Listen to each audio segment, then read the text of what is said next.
1 கொரிந்தியர் 8:6 பிதாவாகிய ஒரே தேவன் நமக்கு உண்டு, அவராலே சகலமும் உண்டாயிருக்கிறது, அவருக்கென்று நாமும் உண்டாயிருக்கிறோம். இயேசு கிறிஸ்து என்னும் ஒரே கர்த்தரும் நமக்கு உண்டு, அவர் மூலமாய் சகலமும் உண்டாயிருக்கிறது, அவர் மூலமாய் நாமும் உண்டாயிருக்கிறோம். ஒரே தேவன், பிதாவாகிய ஒரே தேவன் நமக்கு உண்டு, இயேசு கிறிஸ்து என்னும் ஒரே கர்த்தரும் நமக்கு உண்டு. கர்த்தருக்கும் தேவனுக்கும் என்ன வித்தியாசம்? பிதாவும் கர்த்தர் தான், அவர் தேவனாகிய கர்த்தர் என்று அவரை குறித்து சொல்லப்பட்டிருக்கிறது. இயேசு கிறிஸ்துவும் தேவன் தான். யோவான் 1 வாசிக்கிறோம், அந்த வார்த்தை தேவனாய் இருந்தது, தேவன் மாம்சத்தில் வெளிப்பட்டார் என்று தீமோத்தேயுவில் வாசிக்கிறோம். இயேசு கிறிஸ்துவும் தேவன் தான், பிதாவும் கர்த்தர் தான். ஏன்னா அவர் தேவனாகிய கர்த்தர் என்று அழைக்கப்படுகிறார். ஆனால் ஒரே தேவன் பிதா தான், ஒரே கர்த்தர் இயேசு கிறிஸ்து தான். தேவனுக்குரிய பொறுப்பெல்லாம் பிதா பார்த்து கொள்கிறார், கர்த்தருக்குரிய பொறுப்பெல்லாம் கிறிஸ்து பார்த்து கொள்கிறார். என்ன அதில் வித்தியாசம்? God and Lord. ஆதியாகமத்தில் நீங்கள் பார்த்தீங்கன்னா தேவன் என்று தான் அவர் அழைக்கப்படுகிறார். ஆதியிலே தேவன் வானத்தையும் பூமியையும் சிருஷ்டித்தார். வெளிச்சம் எல்லாமே தேவன் தேவன் என்று தான் அவர் அழைக்கப்படுகிறார். ஆனால் முதன்முறையாக அவர் கர்த்தர் என்று ஆதியாகமம் 2:4 அழைக்கப்படுகிறார். தேவனாகிய கர்த்தர் பூமியையும் வானத்தையும் உண்டாக்கின நாளிலே வானமும் பூமியும் சிருஷ்டிக்கப்பட்ட வரலாறு இவைகளே. மனுஷனை படைச்ச பிறகு, மனிதன் படைக்கப்படுகிற வரைக்கும் அவர் தேவன் என்று தான் அழைக்கப்பட்டார். அவர் தேவன் தான், பிதாவும் தேவன் தான், கிறிஸ்துவும் தேவன் தான், பரிசுத்த ஆவியும் தேவன் தான். ஆனால் எப்போது மனிதன் படைக்கப்பட்டானோ அப்போது கர்த்தர் என்கிற ஒரு பொறுப்பு தேவைப்பட்டது.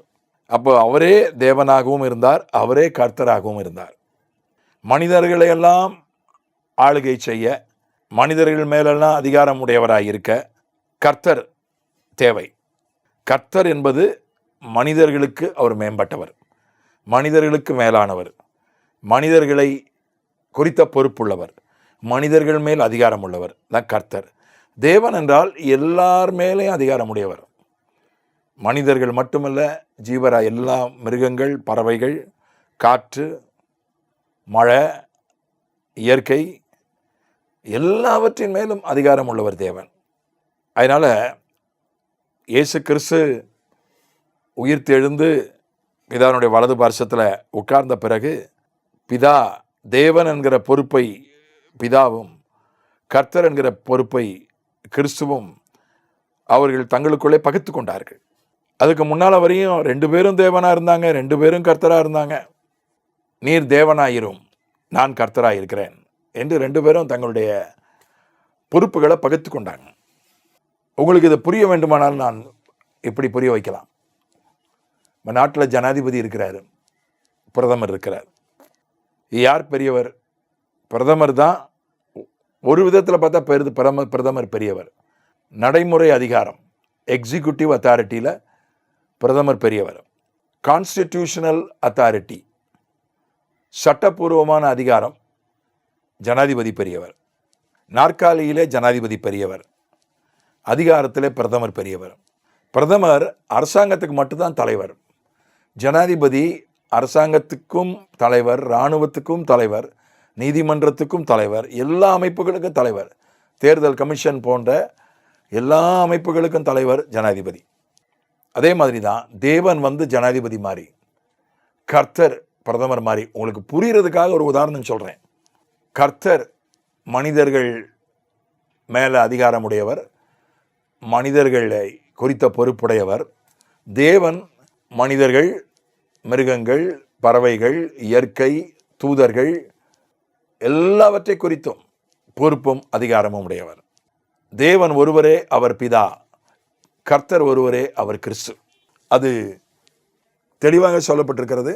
அவராலே, தேவன் என்றால் அவராலே, அவருக்கு என்று, அவராலே எல்லாம் உண்டானது, அவருக்கு என்று நாமும் உண்டாயிருக்கிறோம்.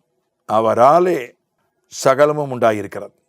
அவர்தான் சிருஷ்டித்தார், சிருஷ்டித்தவர் தான் தேவன். கர்த்தர் யார்? அவர் மூலமாய் எல்லாம் சகலமும் உண்டாயிருக்கிறது. தேவன் கர்த்தரை கொண்டுதான் சிருஷ்டித்தார்.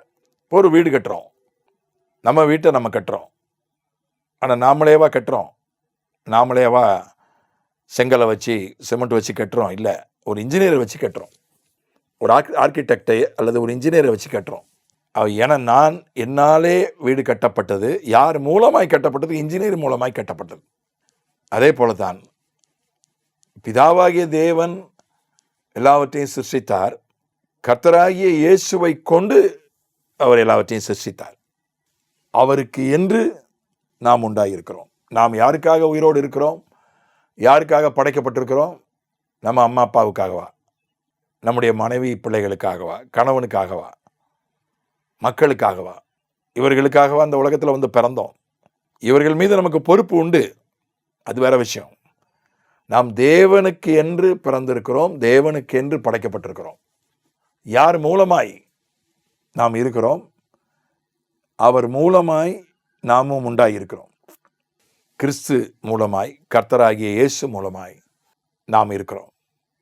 இந்த புரிந்து கொள்ளுதல் நமக்கு அவசியம். அதை தப்பா வியாக்கியானம் பண்றாங்க சில உபதேசக்காரர்கள்.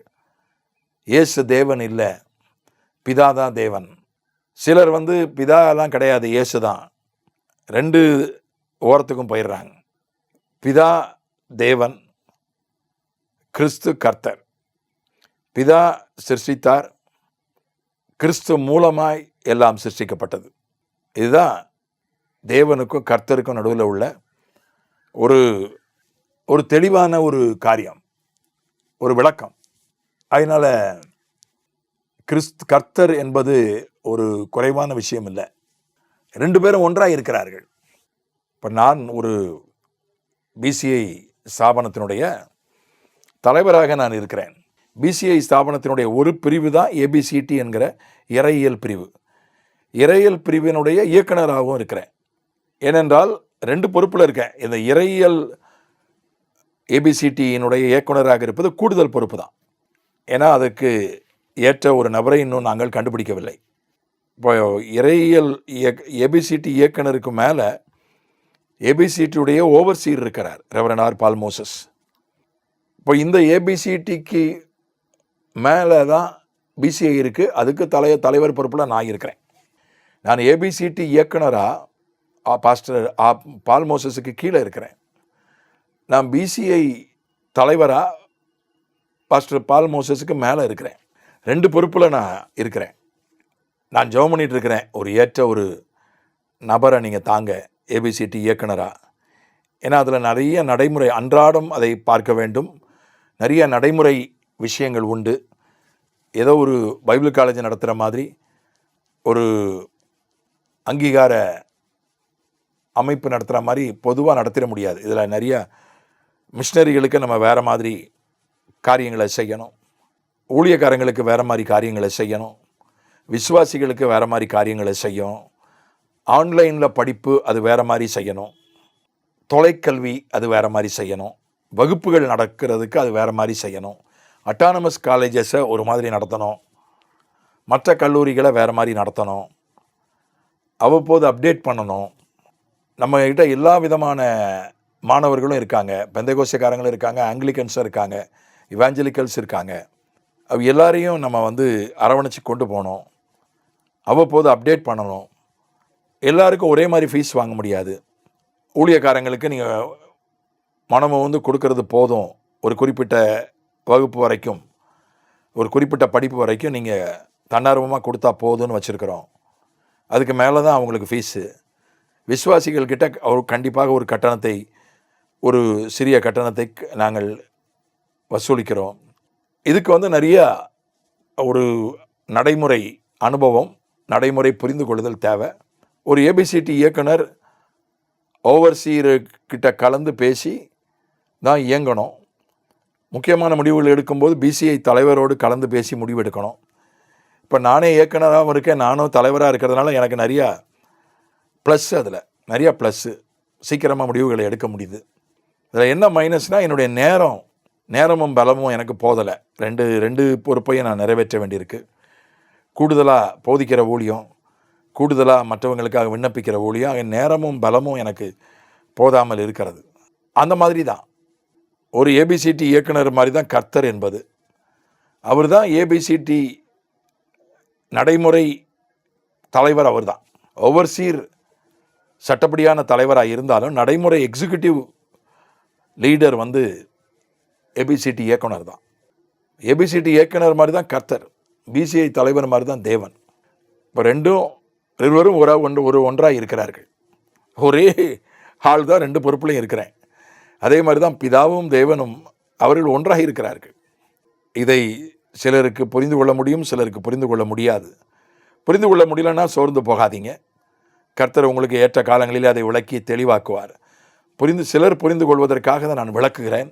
அவரே தேவனாகிய கர்த்தர், அவருக்கென்று நாம் இருக்கிறோம், அவர் மூலமாக இருக்கிறோம், அவரே நம்மை படைத்தார்.